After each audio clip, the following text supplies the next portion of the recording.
Assalamualaikum warahmatullahi wabarakatuh. Perkenalkan, kami dari kelompok 7 kelas 1D Akuntansi Syariah akan mempresentasikan terkait diferensial fungsi sederhana dan aplikasi dalam ekonomi multivariat, seperti diferensial parsial dan aplikasi dalam ekonomi. Video ini dibuat untuk melengkapi tugas mata kuliah Matematika Ekonomi dengan dosen pengampu Bapak Runawan Juniatmoko SPD MSI. Oke, langsung saja kita mulai videonya. Baik, sebelum memasuki materi, izinkan kami untuk memperkenalkan diri. Saya Gilang Putra Ramadan dengan NIM 225221143. Perkenalkan, nama saya Anissa Trisna Ramadhani dengan NIM 225221123. Perkenalkan, nama saya Aiska Syarani Firnanda dengan NIM 225221124. Saya Risma Agustina Pratiwi, NIM 225221133. Perkenalkan, nama saya Intan Lambang dengan NIM 225221138. Diferensial fungsi sederhana. Pada diferensial membahas tentang tingkat perubahan suatu fungsi yang berhubungan dengan perubahan kecil dalam variabel bebas fungsi yang bersangkutan. Dengan diferensial dapat disidik kedudukan-kedudukan khusus dari fungsi yang sedang dipelajari, seperti titik maksimum, titik belok, dan titik minimumnya. Hakikat derivatif dan diferensial. Misal Y sama dengan fungsi X dan terdapat tambahan variabel bebas X sebesar delta X, maka Y sama dengan fungsi X. Y ditambah delta Y sama dengan fungsi X ditambah delta X. Delta Y sama dengan fungsi X ditambah delta X dikurangi Y. Delta Y sama dengan fungsi X ditambah delta X dikurangi fungsi X. Delta X adalah tambahan X, sedangkan delta Y adalah tambahan Y akibat tambahan X. Jadi delta Y timbul karena adanya delta X. Apabila ada persamaan ruas kiri dan ruas kanan sama-sama dibagi delta X, maka diperoleh delta Y per delta X sama dengan fungsi X ditambah delta X dikurangi fungsi X per delta X. Bentuk delta Y per delta X inilah yang disebut sebagai hasil bagi perbedaan atau quotient diferensi, difference quotient. Hasil proses diferensial dinamakan turunan atau derivatif. Dapat dilihat pada rumus yang tertera bahwa dy per dx terdiri dari dua suku. dy dinamakan diferensial y, sedangkan dx dinamakan diferensial x. dy per dx adalah lereng taksiran dari kurva y sama dengan fungsi x pada kedudukan x tertentu. Delta y per delta x yaitu lereng yang sesungguhnya. Lereng taksiran ini dapat lebih besar, lebih kecil, atau sama dengan lereng sesungguhnya, tergantung pada jenis fungsinya dan besar kecilnya perubahan pada variabel bebas. Cara penotasian dari turunan suatu fungsi dapat dilakukan dengan beberapa macam. Dapat dilihat rumus atau penotasian tersebut. Jika fungsi y sama dengan fungsi x yang linear, maka lereng taksiran sama dengan lereng sesungguhnya, berapapun delta x. dy per dx sama dengan delta y per delta x. Yang pertama, perubahan x sama dengan delta x, perubahan y sama dengan delta y, diferensial x sama dengan dx, diferensial y sama dengan dy, quotient diferensi sama dengan delta y per delta x, dan derivatif sama dengan dy per dx. Selanjutnya yaitu kaidah-kaidah diferensial. Yang pertama yaitu diferensiasi konstanta, yang kedua diferensiasi fungsi pangkat, yang ketiga diferensiasi perkalian konstanta dengan fungsi, yang keempat diferensiasi pembagian konstanta dengan fungsi, yang kelima diferensiasi penjumlahan atau pengurangan fungsi, dan yang keenam diferensiasi perkalian fungsi, yang ketujuh diferensiasi pembagian fungsi, dan yang kedelapan diferensiasi fungsi komposit, yang kesembilan diferensiasi fungsi berpangkat, dan yang ke-10 diferensiasi fungsi logaritmik, yang ke-11 diferensiasi fungsi komposit logaritmik, yang ke-12 diferensiasi fungsi komposit logaritmik berpangkat. Dan yang ke-13 diferensiasi fungsi logaritmik Napier. Yang ke-14 diferensiasi fungsi komposit logaritmik Napier. Yang ke-15 diferensiasi fungsi komposit logaritmik Napier berpangkat. Yang ke-16 diferensiasi fungsi eksponensial.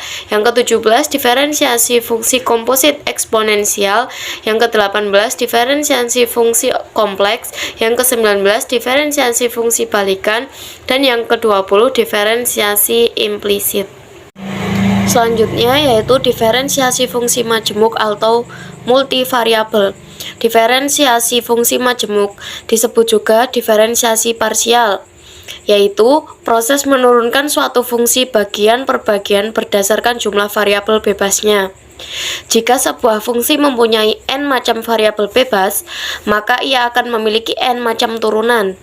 Jika y sama dengan fungsi x, z, maka akan terdapat dua macam turunan, yaitu turunan y terhadap x atau do y garis miring do x, dan turunan y terhadap z atau do y garis miring do z. Sesungguhnya do y garis miring do x dari y sama dengan fungsi xz adalah turunan dari fungsi x titik z terhadap x dengan anggapan hal-hal lain tetap atau konstan dalam ekonomi dikenal dengan sebutan asumsi ceteris paribus. Oleh karena itu, dalam menurunkan y sama dengan fungsi xz terhadap x hanya suku-suku yang mengandung variabel x saja yang diturunkan. Contoh soal, untuk fungsi yang mengandung dua variabel menggunakan rumus y sama dengan f dalam kurung x1 x2 kurung tutup. Y sama dengan 3x1 kuadrat dikurangi 2x1 x2 plus 4x2 kuadrat. Maka turunan pertamanya yaitu y1 sama dengan do y per do x1 sama dengan 6x1 min 2x2. Y2 nya yaitu do y sama dengan do x2 sama dengan min 2x21 plus 8x2. Maka turunan keduanya yaitu y11 do kuadrat y per do x1 kuadrat sama dengan 6. Y12 sama dengan do kuadrat y per do x2 do x1 sama dengan min 2. Y21 nya sama dengan do kuadrat y per do x2 do x1 sama dengan min 2. Y22 sama dengan do kuadrat y per do x2 kuadrat sama dengan 8. Materi berikutnya yaitu derivatif dari derivatif parsial. Misalnya, dalam memproduksi ketela Y, agar menjadi lebih realistis input yang dilibatkan tidak hanya petani X tetapi juga lahan W, sehingga bentuk fungsinya yaitu Y sama dengan F dalam kurung XW kurung tutup. Jika ditanyakan bagaimana pengaruhnya terhadap jumlah produk ketela jika ada sedikit perubahan jumlah petani saja, sementara luas lahan tidak berubah, pertanyaan itu dapat dijelaskan dengan konsep derivatif parsial yang mengukur tingkat perubahan jika ditanyakan bagaimana pengaruhnya terhadap jumlah produk ketela jika ada sedikit perubahan jumlah petani saja, sementara luas lahan tidak berubah. Pertanyaan itu dapat dijelaskan dengan konsep derivatif parsial yang mengukur tingkat perubahan. Misalkan, W sama dengan K, di mana K suatu konstan, maka Y sama dengan F dalam kurung XK, kurung tutup. Kemudian, pertanyaan di atas dapat dituliskan sebagai lim delta Y per delta X sama dengan lim F dalam kurung X plus delta XK, kurung tutup, dikurangi F dalam kurung XK, kurung tutup, per dalam kurung X dikurangi delta X, kurung tutup, min X. Contoh soal, Y sama dengan F kurung buka X, W kurung tutup sama dengan X kuadrat plus 4XW plus 3W kuadrat.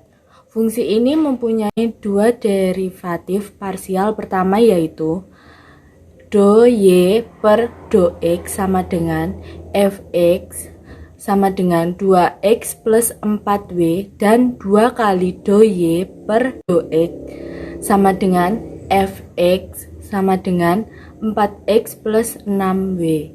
Seperti halnya fungsi primitif dan derivatif parsial itu merupakan fungsi dari x dan w, sehingga untuk x sama dengan 1 dan w sama dengan 3, maka fx kurung buka 1,3 kurung tutup sama dengan 2 plus 4 dikali 3 sama dengan 14. Dan FW kurung buka 1,3 kurung tutup sama dengan 4 kali 1 ditambah 6 kali 3 sama dengan 22. Derivatif parsial lebih tinggi juga diperoleh dengan cara yang sama seperti dalam mencari derivatif lebih tinggi fungsi satu variabel. Selanjutnya yaitu optimasi atau nilai ekstrim maksimum atau minimum. Nilai-nilai ekstrim optimum dari sebuah fungsi yang mengandung lebih dari satu bebas dapat dicari dengan pengujian sampai derivatif keduanya. Untuk Y sama dengan F kurung buka X, Z kurung tutup, maka Y akan mencapai titik ekstrimnya jika do Y per do X sama dengan. Guna mengetahui apakah titik ekstrim itu berupa titik maksimum ataukah titik minimum, dibutuhkan syarat yang mencukupkan, yakni maksimum bila do kuadrat Y per do X kuadrat kurang dari 0 dan do kuadrat Y per do Z kuadrat kurang dari 0, minimum bila do kuadrat Y per do X kuadrat lebih dari 0 dan do kuadrat Y per do Z kuadrat kurang dari 0. Contoh soal, selidiki titik ekstrim dari fungsi Y sama dengan min X kuadrat plus 12X min Z kuadrat plus 10Z min 45. Apakah titik maksimum atau titik minimum? Jawab, Fx sama dengan do Y per do X sama dengan min 2X plus 12 sama dengan 0. Min 2X plus 12 sama dengan 0. Min 2X sama dengan 12. Maka X sama dengan 6. Y sama dengan min 6 kuadrat plus 12 kali 6 min 5 kuadrat plus 10 kali 5 min 45 sama dengan 16. Fz sama dengan do Y per do Z sama dengan min 2Z plus 10 sama dengan 0. Min 2Z plus 10 sama dengan 0. Min 2Z sama dengan min 10.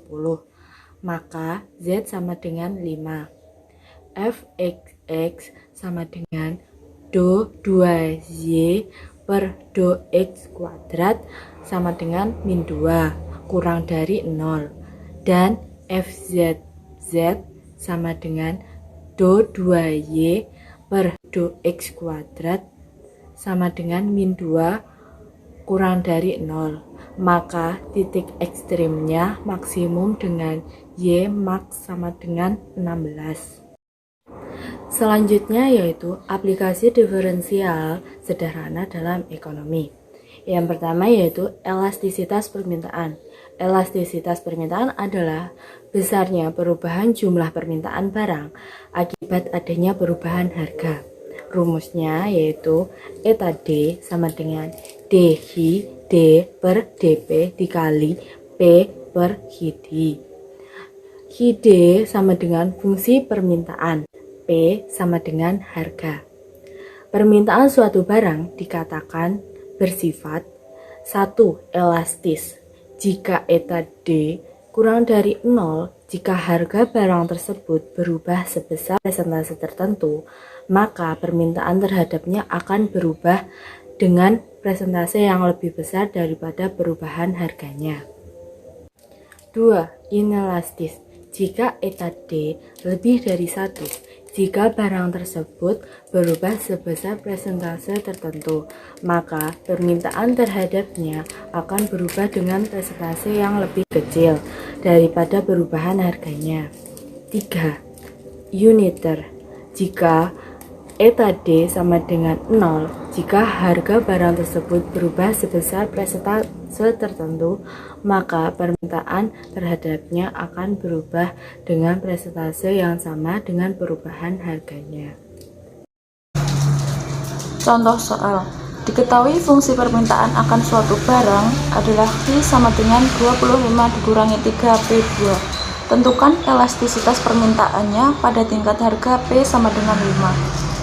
Jawaban, eta D sama dengan D D per dP dikali P per D sama dengan min 6P dalam kurung P per 25 kurangi 3P2 sama dengan min 6 dalam kurung 5 tutup kurung 5 per 25 kurangi 3 dalam kurung 5 tutup kurung 2 sama dengan 3. Eta D sama dengan 3, elastis. Artinya pada kedudukan harga P sama dengan 5, jika harga barang naik sebesar 1%, maka permintaannya akan turun sebanyak 3%. Yang kedua adalah elastisitas penawaran. Elastisitas penawaran adalah besarnya perubahan jumlah barang yang ditawarkan jika ada perubahan harga. Rumusnya, eta S sama dengan D VS per dP dikali P per VS. VS sama dengan fungsi permintaan, P sama dengan harga. Penawaran suatu barang dikatakan bersifat adalah sebagai berikut. Yang pertama, elastis. Jika eta D lebih dari 0. Yang kedua, inelastis jika eta D kurang dari 0. Yang ketiga, uniter adalah jika eta D kurang adalah jika eta D sama dengan 0. Contoh soal, fungsi penawaran suatu barang diperlihatkan V sama dengan min 200 ditambah 7P2. Tentukan elastisitas penawarannya pada tingkat harga P sama dengan 10. Jawaban, eta S sama dengan D VS per dP dikali P per VS sama dengan buka kurung 14P tutup kurung P per min 200 plus 7P2. Pada P sama dengan 10, eta S sama dengan buka kurung 14 tutup kurung buka kurung 10 tutup kurung buka kurung 10 tutup kurung per min 200 plus buka kurung 7 tutup kurung buka kurung 10 tutup kurung pang 2 sama dengan 2,8 adalah elastis. Eta S sama dengan 2,8 artinya pada kedudukan harga P sama dengan 10. Jika harga barang naik 1%, maka jumlah barang yang ditawarkan juga akan naik sebanyak 2,8%. Yang selanjutnya adalah elastisitas produksi. Elastisitas produksi adalah besarnya jumlah output yang dihasilkan karena adanya perubahan jumlah input. Rumusnya, eta P sama dengan dP per dx dikali X per P. Untuk keterangannya adalah P adalah jumlah produk yang dihasilkan atau output. Untuk X adalah jumlah faktor produksi yang digunakan atau input. Baik, untuk contoh dalam elastisitas produksi, yaitu fungsi produksi suatu barang ditunjukkan P sama dengan 6X pangkat 2, min X pangkat 3. Hitung elastisitas produksinya. Pada tingkat penggunaan faktor produksi input sebesar X sama dengan 3, yaitu NP sama dengan dP per dx kali X per P sama dengan 12X min 3X pangkat 2. X per 6X pangkat 2 min X3. Pada X sama dengan 3 yaitu NP sama dengan 12 kali 3 min 3 kali 3 pangkat 2. 3 per 6 3 pangkat 2 min 3 pangkat 3 sama dengan 1. NP sama dengan 1 atau uniter, artinya pada tingkat penggunaan input X sama dengan 3, jika input ditambah 1%, maka jumlah produksi output juga akan bertambah 1%. Sekian presentasi kelompok dari kami. Bila ada salah kata kami mohon maaf. Wassalamualaikum warahmatullahi wabarakatuh.